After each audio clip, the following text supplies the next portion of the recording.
இன்னைக்கு மூட்டு வலிக்கான தீர்வுகளை பார்க்கலாம். எல்லாருக்கும் வணக்கம். நான் டாக்டர் சின்னதுரை, எலும்பு மற்றும் மூட்டு மாற்று அறுவை சிகிச்சை நிபுணர், ஆர்த்தோடம் ஸ்பெஷாலிட்டி சென்டர், சேலையூர். சாதாரணமாக வரக்கூடிய வலிகள்னு பார்க்கும்போது மைல்டாக இருக்கும்போது நமக்கு rest, ice packs, limb elevation and compression கொடுத்தாலே முக்கால்வாசி வலி சரி போயிடும். வீட்டு வைத்தியம், பாட்டி வைத்தியம் சொல்றதுலேயே எல்லாமே சரியாயிடும்.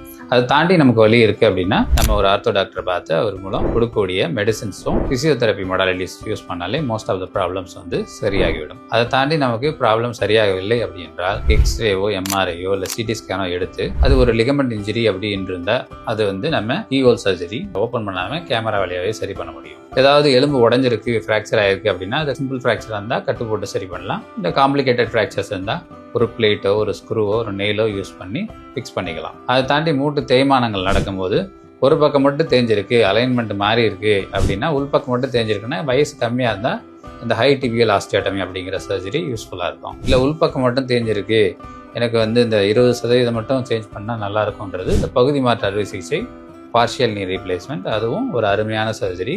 அதுவும் ஒரு 30-40 வருஷம் மூட்டு வலி இல்லாமல் வச்சுக்கும். ஃபுல்லாகவே தேஞ்சு போச்சு, எனக்கு வலி எந்த விதத்துலையும் சரியாக ஆகலைங்க, எந்த விதமான ட்ரீட்மெண்ட்டும் எனக்கு ஒத்துழைக்கலன்றப்ப டோட்டல் நீ ரீப்ளேஸ்மெண்ட் அப்படின்னு சொல்லக்கூடிய மூட்டு மாற்று அறுவை சிகிச்சை செய்யலாம். இது முற்றிலும் உங்களுக்கு பயனுள்ளதாக இருக்கும்.